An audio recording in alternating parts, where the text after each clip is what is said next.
We are about ready to begin. I'll go ahead and start us off a little bit with some introductions. My name is Panetti. I'm the Worldview Director here at Prestonwood Christian Academy. We're thrilled to have our 2016 Biblical Worldview Institute. We have 1,121 students from 18 other schools who are joining us here today. So you guys, thank you for driving from other states and other parts of the city. We appreciate you guys being here, as well as our students from PCA. We're really excited. We have 17 Christian colleges that are out in the area. I know you guys walked in, probably saw some of those. You're going to hear from a couple of those today. But you're going to have an opportunity to visit with those Christian colleges and find out if that's where God would have you to go. So we're really excited that they're our sponsors. And every year they do a fantastic job. So we're really, really excited about that. We're going to hear from two of them right now from Dallas Baptist University and Lubbock Christian University. So please pay attention to the screens.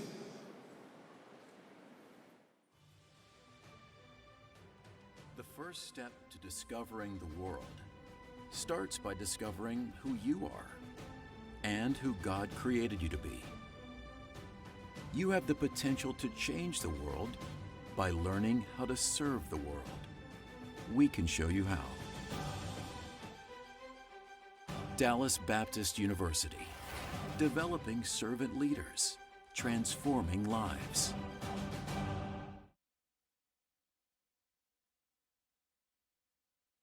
This is the university for us, for those who seek excellence, the highest standard of excellence, for those who will work relentlessly as if working for the Lord. This is the university for those who aim to glorify God in all they do. This is the university for you, Lubbock Christian University.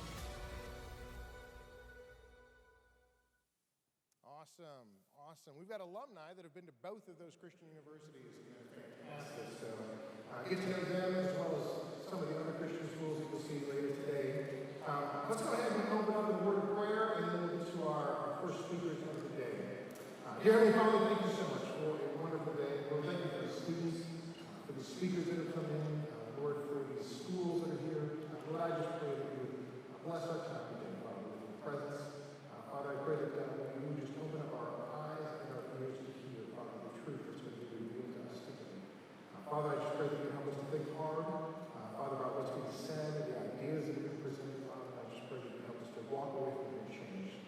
Father, may we never be the same as what we've seen and heard here over these 2 days. We love you and we thank you. In Christ's name, amen. All right. Well, I want to thank Dr. Taylor, our head of school. Dr. Taylor and Dana Emerson, this is their vision. Dana is at the hospital today with her daughter. She's about to be a grandmother today, so she's having an exciting day. She wishes she could be here with you, but she's having more fun over there. Anyway, it's a fantastic vision that they put together a number of years ago, and we're just really, really blessed to be a part of it. And so we're so thankful.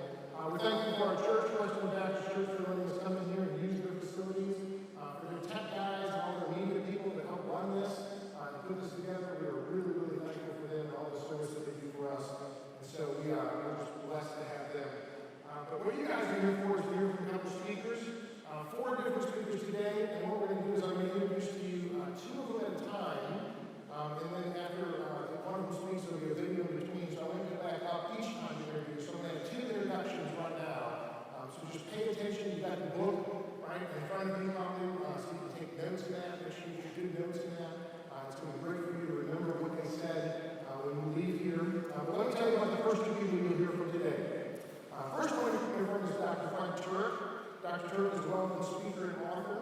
You probably read his book that he co-wrote with Norman Geisler called Not Enough Faith to Be an Atheist. Fantastic book. He's written 3 other incredible books. He's the president of CrossExamine.org. He hosts a TV and radio program. He's often congregating leading atheists in churches and college campuses across the country. He's a former Navy aviator, holds a master's degree from George Washington University and a doctorate from Southern Evangelical Seminary. He and his wife, Stephanie, are blessed with 3 grown sons. So you get to hear from Dr. Turek first. And then following Dr. Turek, after a short little video, we'll have Dr. Michael Strauss. Dr. Strauss holds degrees from Biola University, UCA, and Cal Berkeley. He's a professor of physics at the University of Oklahoma in Norman and conducts research at CERN in Switzerland. And I went and looked up what he does at CERN, and I tried to write it down so I could explain it to you, and I have no idea what he does. So it's like really heavy stuff. It's great stuff, but I don't know what it is. But it deals with the Atlas experiment, which is part of the Large Hadron Collider. So if anybody knows what that means, bless you. Dr. Strauss is usually found on college campuses giving lectures and engaging in debates with atheists and answering questions about faith and science. So you're going to hear from both Dr. Turek and Dr. Strauss. But let's please welcome the first one, Dr. Frank Turek.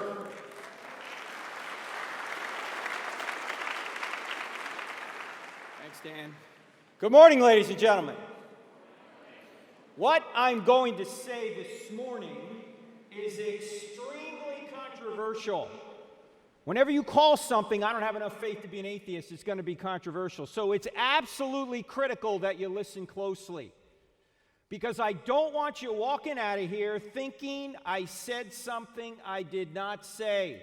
If you don't listen closely, the results can be disastrous. Das hier ist mein Sektor. Das hier ist das wichtigste Gerät des Küstenwächters. Das Gerät, das Überlebensradar.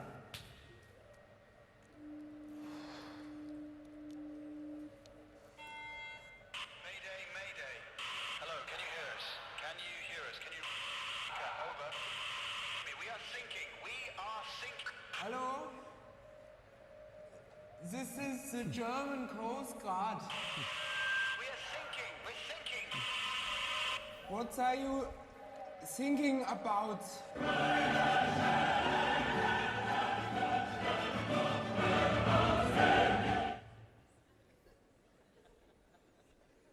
You guys aren't thinking about anything because it's too early. I get it. Hey, let me ask you a question. Let's suppose that you went out on a long hike into the forest. You went out there for several hours and you got lost. Your cell phone went dead. You didn't know where you were. All you could do was to take out a magnetic compass. And you know, a magnetic compass is supposed to point to magnetic north. But instead of pointing to magnetic north, the compass always pointed to you. How helpful would that compass be to get you back home? Wouldn't be helpful at all, right? If it's always pointing to you, you know where you are. You're trying to figure out where north is so you could get home. But if it always points to you, it's not going to be very helpful. Well, it seems to me a lot of times we as Christians think the compass always points to us. We think that if life doesn't go just the way we want it to, that somehow either God doesn't exist or he's evil. But does the compass of life truly point to you or to point to me? Do you realize that whether God exists or not, you are not the center of the universe, and neither am I? The compass doesn't point to me. The compass doesn't point to you. The compass points to something outside of ourselves. And that's the same thing that is true about truth. We don't invent truth. We discover truth. We don't determine truth. We discover what's true. Long before I was born, there was truth. Long before I'm dead, there will be truth. Long before you were born, there will be truth, or there was truth. Long after you're dead, there will be truth. The question is, how do you find that? I got an email not long ago from a United States Marine. Marine mating call right back there. Hoorah! I was actually in the Navy for 8 years, which, by the way, stands for Never Again Volunteer Yourself. But this guy was in the Marine Corps, but he wasn't writing me as a tough guy. He was actually writing me as a distraught father. He said, my daughter was the top Christian student in her high school class. She won several scholarships from Christian organizations that she could take to any college she wanted to. So she wanted to go to the University of North Carolina at Chapel Hill to win the campus for Christ. And it needs to be one for Christ. I just spoke there about a year ago. I live in Charlotte, North Carolina. It's a few hours from the house. Very liberal school. In fact, right now, on that campus and other campuses around the country, they're having counseling sessions because they can't quite deal with the election. I mean, this is a very, very leftward place to go, University of North Carolina at Chapel Hill. So this father said, look, I sent my Christian daughter off there, and about 4 weeks into her first semester, I got a phone call from her. Her words devastated me. She said, Dad, I don't believe in God anymore. Don't believe in God anymore? What? He said, I got in my car, I drove 4 hours down to Chapel Hill that weekend, I sat down with her, and I got nowhere with her. What do you mean you don't believe in God anymore? What happened? And she said, we have an atheist who teaches the New Testament class. And he said, we don't even know who wrote the Gospels, and the Bible has errors in it, so Dad, I'm an atheist now. Now, ladies and gentlemen, do you think in 4 weeks this young woman investigated all the evidence for and against Christianity and made a rational decision it was false? No, you couldn't do that in 4 weeks. There was something else going on. You know what was going on? She thought that the compass of life pointed to her, and if this book seemed to indicate it didn't, too bad for this book. This book could be true, but she wasn't interested in truth. She was interested in what she wanted to do. And you know, one of the reasons people do that, and by the way, do you think this woman, that's not her, by the way, do you think this young woman is typical or atypical of young people who go to college? What do you think it is? It's typical. About 75% of young people who are brought up in the church walk away from the church once they leave the home. Now, there's a number of reasons for this, but one of the reasons is intellectually, they don't know why Christianity is true. You know why? We haven't told them why it's true. We just say, go off and believe, and then they run out there into campus. They hear maybe a reason or two that could possibly be perceived as evidence against this book. And then they have a reason to say, you know what, I never really did like this book anyway. I want the compass to point to me. But you know what? It's actually not all that difficult to show that Christianity is true. You only need to answer 4 questions in the affirmative to show that Christianity is true. In other words, if you investigate these 4 questions, you'll realize that the answer to these 4 questions is yes. And if the answer to these 4 questions is yes, then Christianity is true. What are the 4 questions? Here are the 4 questions.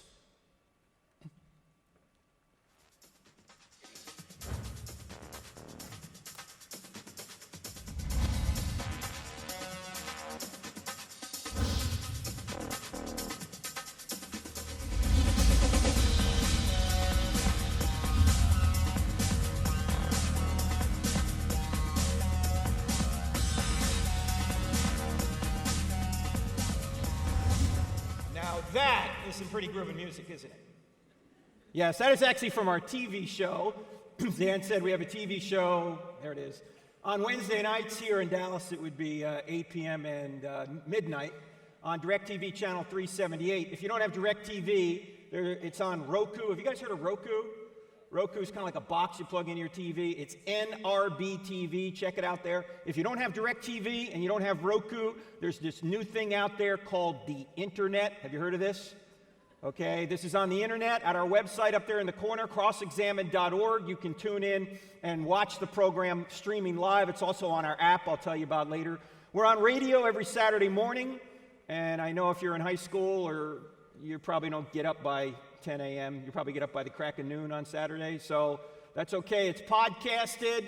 It's on our app. It's streamed live. And what we do is we present evidence for Christianity, and we cross-examine ideas against it. Now, why are these the 4 questions? Truth, God, miracles, and the New Testament. Well, obviously, if there is no truth, if it's just true for you but not for me, if the compass just points to me, if there is no objective truth out there, then you can't say that the Bible here is really true. Of course, if there is no truth, then any book written by an atheist can't be true either, right? We're going to deal with that question here this morning. That's our primary question here this morning. Second question, does God exist? You can't have a word from God if there's no God. If there's no God, you might as well throw the Bible away. Well, there's actually very good evidence that God exists. What do I mean by God? A spaceless, timeless, immaterial, powerful, moral, personal, intelligent creator who created all things and sustains all things. There's very good evidence for that being. The third question is, are miracles possible? And obviously the Bible can't be true if miracles are not possible.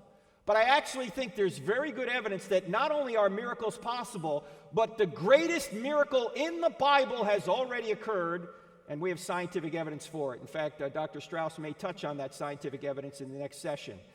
The fourth question is the New Testament reliable? Obviously, the New Testament can't be reliable if there's no truth, no God, or no miracles.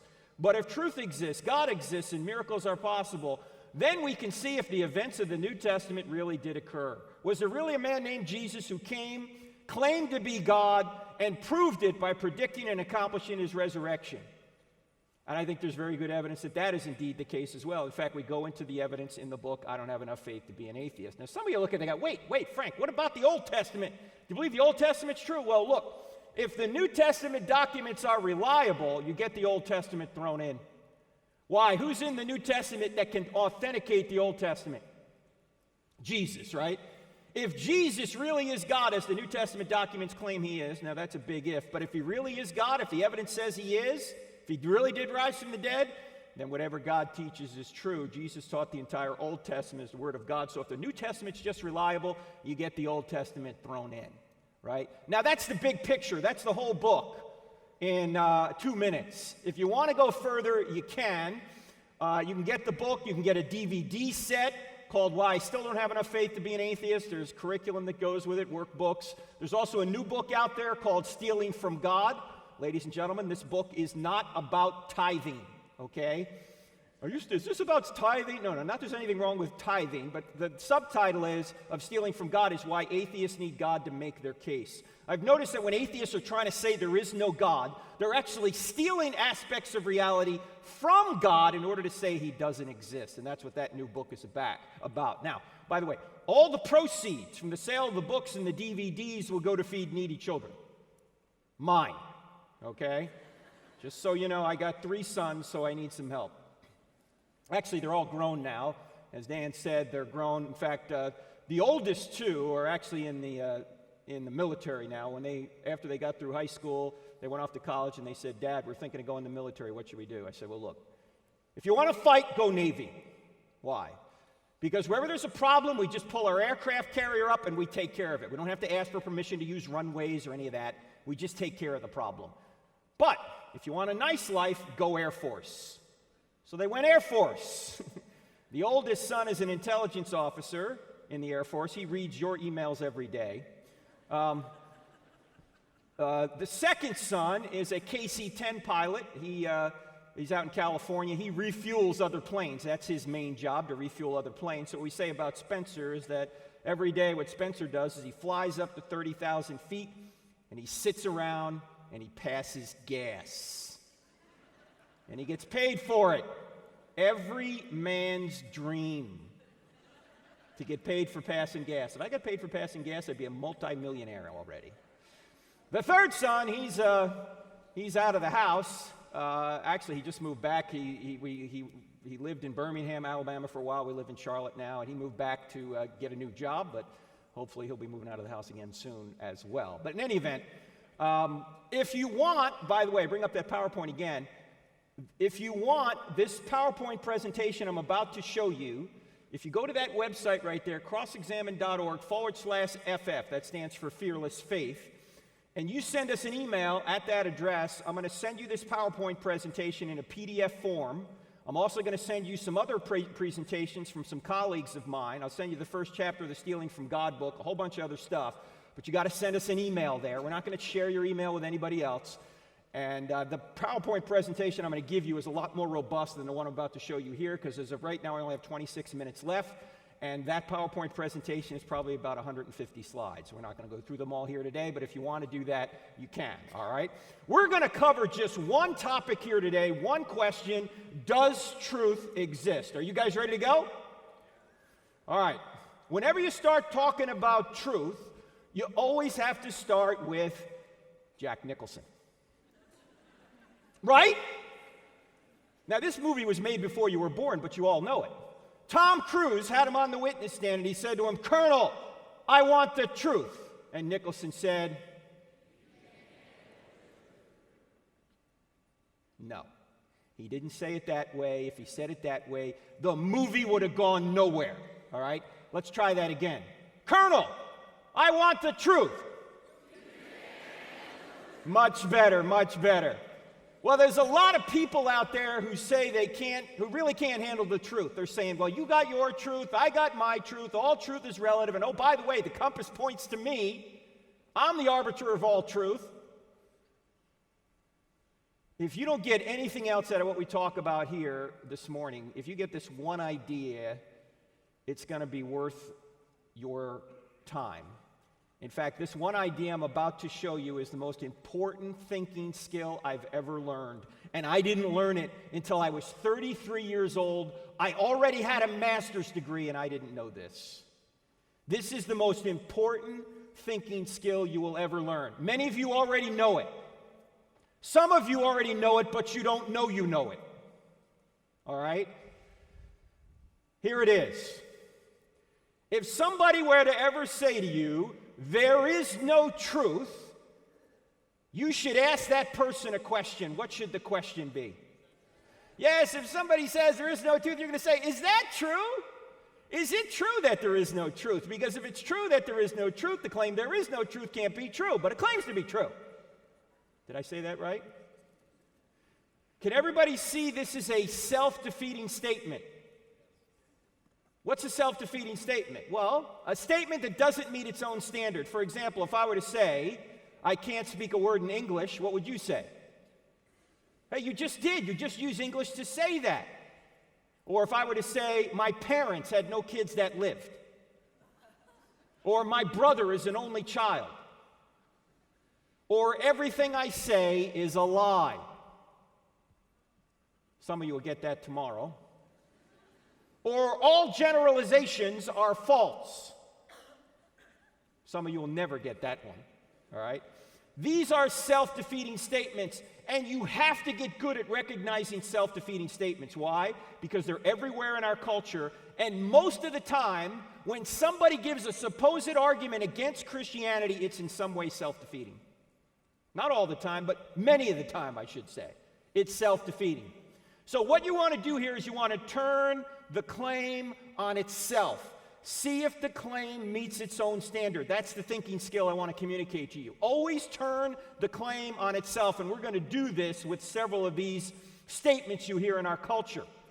Because the culture is trying to tell us that all truth is relative, or there is no truth, the relativistic and postmodern view, and those statements are self-defeating. The bottom line, the point I want to make, that I want to drive home is this. Can everybody see that this statement right here shoots itself?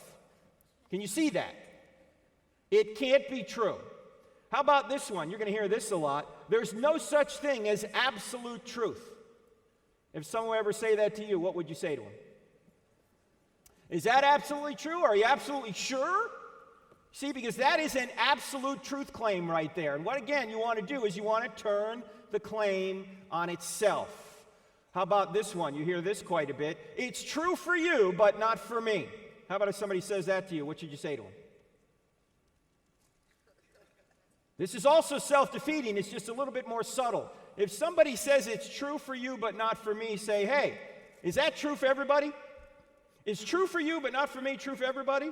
Because if true for you, but not for me, is true for everybody, then true for you, but not for me can't be true because it's true for everybody. Did I say that right? I know that can give you intellectual constipation if you think about it long enough. But that's because it's self-defeating. It does not meet its own standard. In fact, what you want to do here again is turn the claim on itself. There's actually a more fun way of dealing with this. If somebody says it's true for you but not for me, say, sure, go try that with your bank teller. Yeah, go to your bank teller one day and say, look, I'd like $100,000 out of my account. I want to get some new stuff.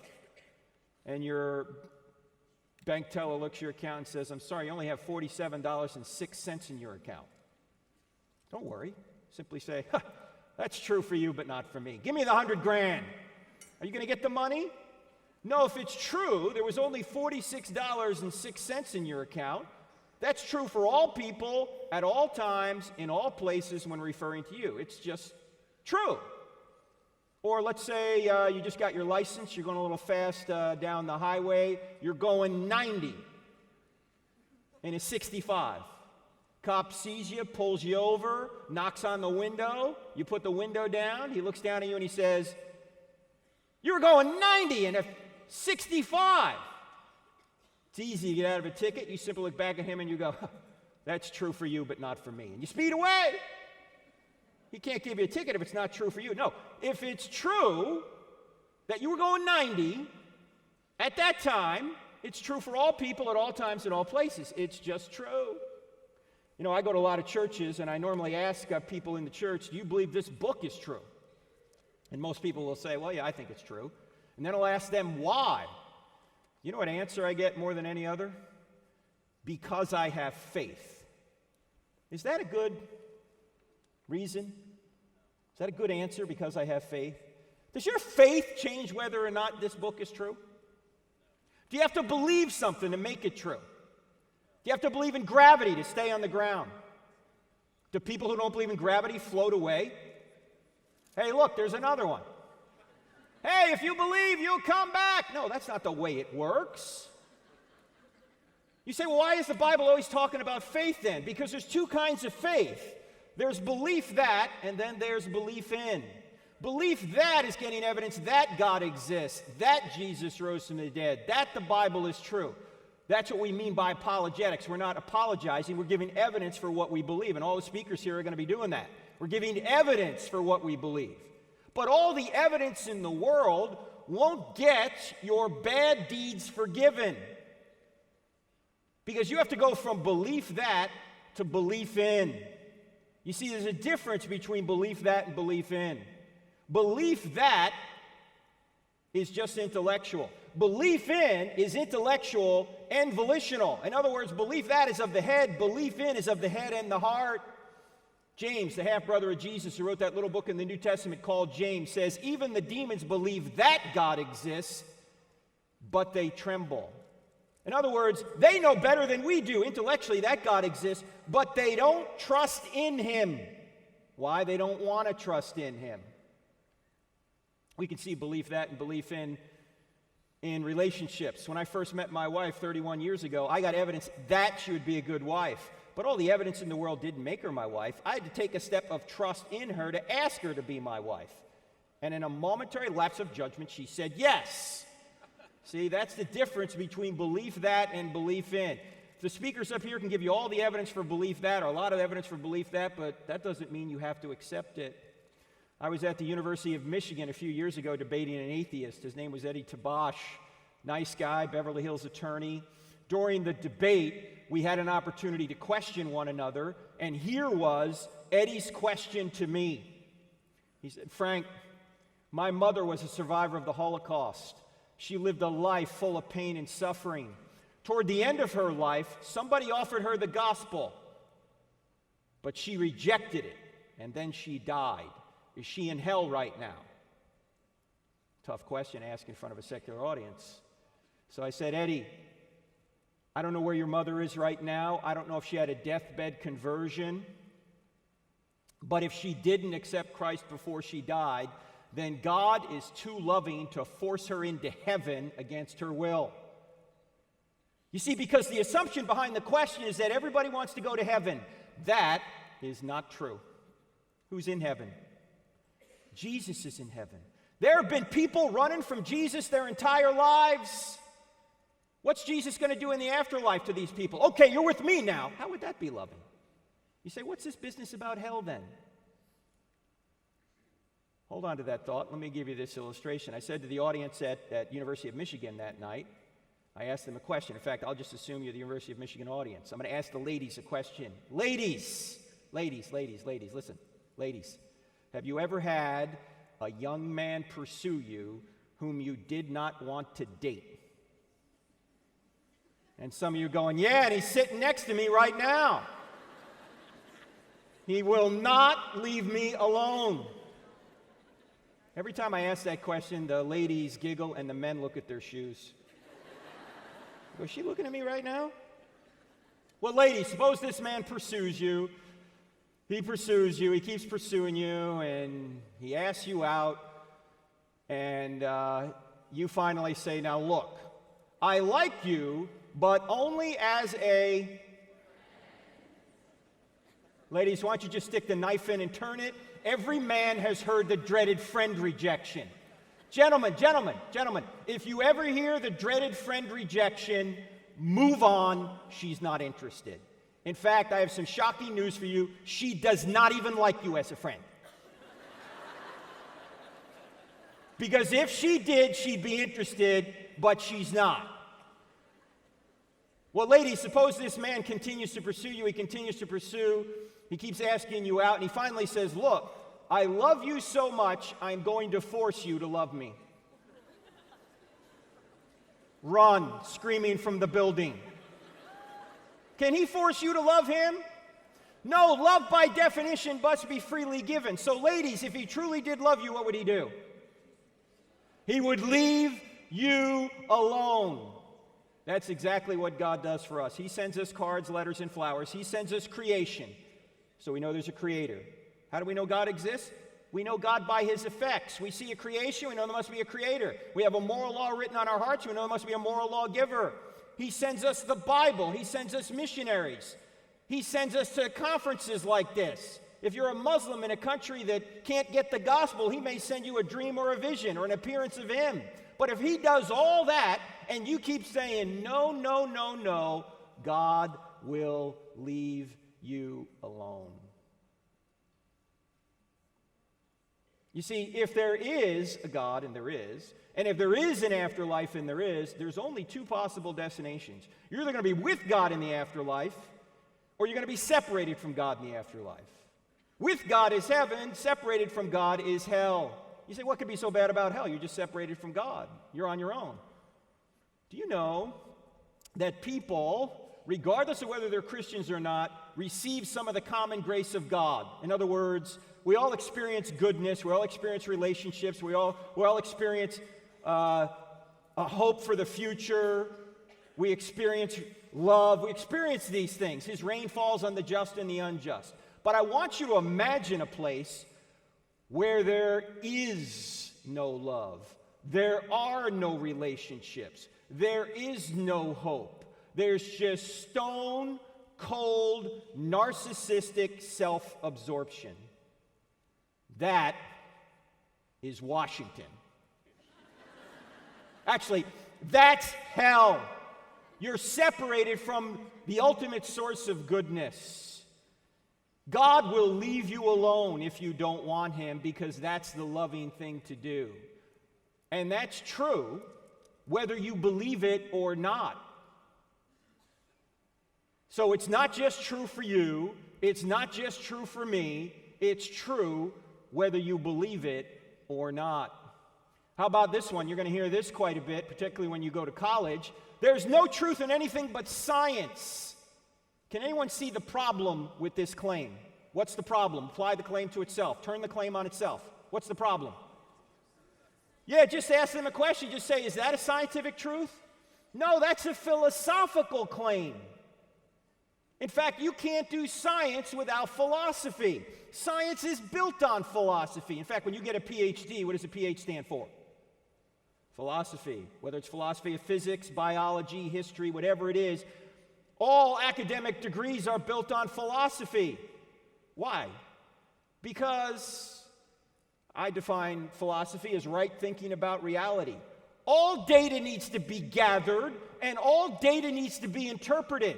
And that involves philosophy. You can't do science without philosophy. All data needs to be gathered. All data needs to be interpreted. In fact, there's a chapter in the new book, Stealing from God. The title of the chapter is Science Doesn't Say Anything. Scientists do. Why? Because all science requires scientists to gather data and interpret it, and that's done in the mind. In fact, science is more done in the mind than in the lab. So don't buy into this idea that you get all your truth from science. In fact, if you think about the things that are really important to you, virtually none of them have anything to do with science. Relationships, love, hope, a future, meaning, morality, right and wrong. None of these things have anything to do with science. Not that science isn't great, it is.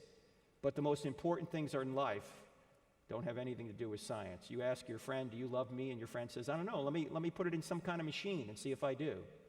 Let me get some testing equipment out to see if I... No, it has nothing to do with science. How about this? You hear this quite a bit, or you will hear it if you haven't heard it yet. Immanuel Kant, the great philosopher, said, you can't know the real world. That's how you remember Kant, by the way. You can't know the real world. What's the problem with Kant's viewpoint here? What question would you ask him if he says you can't know the real world? The question you ought to ask him is this: then how can you know that about the real world? Why can Kant know something about the real world, but he says we can't? Notice that? He's exempting himself from his own theory.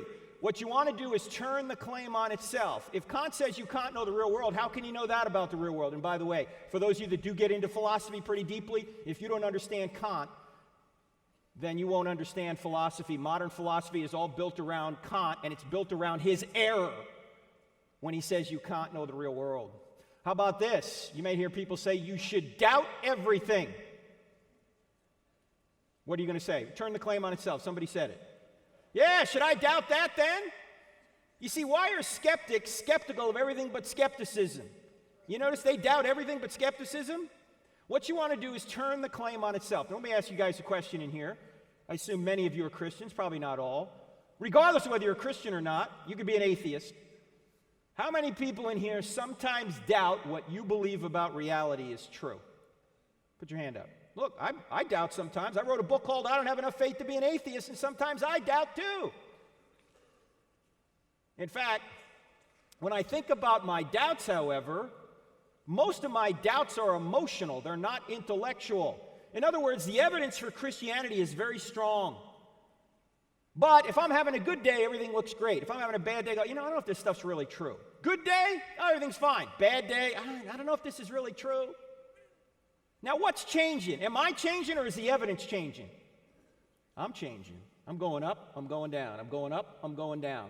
In other words, my doubts are emotional. They're not intellectual. A friend of mine, Greg Kokel, who does apologetic presentations, says, before I have my first cup of coffee in the morning, I'm an atheist. After I have my first cup of coffee, I'm a Jehovah's Witness. By the time I get to my second cup, I'm back to being a Christian again. Now, what's changing? Is the evidence changing, or is he changing? He's changing. It's okay to doubt your doubts, but remember, if you're doubting, say, Christianity's true, if you're a skeptic about Christianity, you're a true believer in another faith. And you know what the faith of the modern world is right now? Atheistic materialism. The atheists who go out there and claim that they're free thinkers, they're actually believing in materialism, that everything is made of molecules, that we're just molecular machines. If that's really true, there's no way to believe anything is true, because you have no warrant to believe anything. If you're a molecular machine, if I'm a molecular machine, if you're just a moist robot and I'm just a moist robot, why should we believe anything we think, including the fact that we're moist robots? It's a self-defeating proposition, but that's the worldview you're going to get when you go to college. It's the worldview you get almost when you turn on the TV or look on the internet. That's a different faith, and it's a faith that's far less reasonable than Christianity. How about this? This is probably the granddaddy of them all, particularly in our culture right now. You ought not judge! First of all, can everyone see the problem with the claim here? If somebody says you ought not judge, what question should you ask them? Yeah, then why are you judging me for judging? Or isn't that a judgment? When you turn the claim on itself, you realize this is self-defeating as well. To say don't make judgments is indeed a judgment itself. You say, what? Wait. Didn't Jesus say don't judge? No, what did Jesus say? Jesus said, judge not, lest you be judged. By the same standard you judge others, you be judged by that standard. So before you try and take the speck out of your brother's eye, take the log out of your own eye first, then you'll be better able to help your brother. Is Jesus telling us not to judge here? No, he's telling us to take the speck out of our brother's eye. That involves making a judgment. He's simply saying, get the problem out of your life first so you can better help your brother. So this is not a command not to judge. It is actually a command on how to judge. In other words, don't judge hypocritically. If you've got that problem in your life, then fix it and then go help your brother. But it would be complete suicide to say don't make judgments. Everybody makes judgments. You made 100 judgments this morning just getting over here. You always make judgments between right and wrong, good and evil, safe choices from dangerous choices. Atheists make judgments. What judgments do atheists make? Well, there is no God. There is no objective morality. Christians are wrong. The Bible's false. These are all judgments. The question isn't whether or not you can make judgments. The question is, are your judgments true? And by the way, I've noticed Jesus did save a very stern rebuke for people who were judgmental. And who were the judgmental ones in his day? They were the Pharisees. And who were the Pharisees? They were the religious and political leaders of Israel. And Jesus went after them. Are you telling me Jesus got involved in politics? Yes! He went after the political leaders of Israel, and he wasn't so nice doing it. In fact, if you think Jesus was a sweet guy who never said a bad word about anyone, you have not read Matthew chapter 23. What does Jesus say in Matthew chapter 23 to these scribes and Pharisees, these political leaders and religious leaders? He says, "Woe to you, scribes and Pharisees, you hypocrites! You strain out a gnat and swallow a camel. Oh, you look great on the outside. You're whitewashed tombs, but on the inside, you're full of dead men's bones. You go a mile to make a convert, and then once you make them a convert, you make them twice as much a son of hell as you are. How will you avoid being condemned to hell?" What? Sweet and gentle Jesus said this? Yes, Jesus was not Barney. Can't we all just get along, boys and girls? No, he was not Mr. Rogers. Can you say kindness, boys and girls? I he's kind most of the time, but he certainly didn't go around saying, "This sermon brought to you by the letter E." No, Jesus was tough, and sometimes you just got to tell people directly the problem. If you don't, you're enabling them. By the way, I've noticed one other thing about judging. You ever notice that when you compliment somebody, which is a judgment, nobody gets upset? Like if you say to your friend, "You know, I really love you. You're such a great person." You think your friend's going to go, "Who do you think you are? Are you judging me? You think you're worse than me?" No, he's never going to say that. She's never going to say that. See, I've noticed that people don't have a problem with judging. They just have a problem with judgments they don't like. So if you tell somebody something that's true in a nice way and they get upset, you just help convict them. As Augustine said, we love the truth when it enlightens us. We hate the truth when it convicts us. You tell somebody something that's true and they're upset, you're over the target, as we say in the military. Now, by the way, we can do many more of these, but we don't have time. We've got to wrap this up. But this process of turning a claim on itself is an easy way for you to be a lie detector, which reminds me of Homer Simpson. Check this out.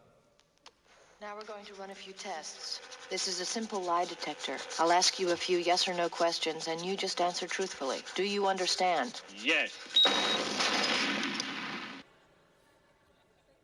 Can everybody see that's a self-defeating statement? All right, let's wrap this up. What's the truth about truth? The truth about truth is that contrary beliefs are possible, but contrary truths are not possible. You can believe everything's true, but everything can't be true. You can believe the earth's flat if you want, but that's not going to make it flat. And objective truths can't be denied without being affirmed. Suppose somebody says there are no objective truths out there. What should you say to them? Turn the claim on itself. Say, is that an objective truth? If they say it is, they've just defeated themselves. If they say, no, it's just in me, the subject, then you should say, why should I believe it if it's just your opinion? You can't get away from objective truth. Actually, there's one way to get away from it. You know what you do? You suppress it. You just say, I don't want it to be true. I want the compass to point to me. And if it doesn't point to me, I'm going to deny the truth exists. As Pascal said, people almost invariably arrive at their beliefs not on the basis of proof, but on the basis of what they find attractive. And today, people find attractive what they consider to be sexual freedom, or what they consider to be, I want to go in my own direction. I don't care what truth is. I want to do my own thing.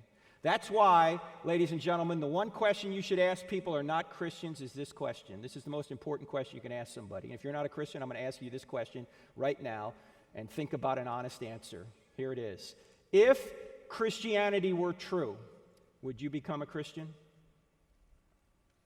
I've asked atheists that question on college campuses, and several times they've yelled back at me, no!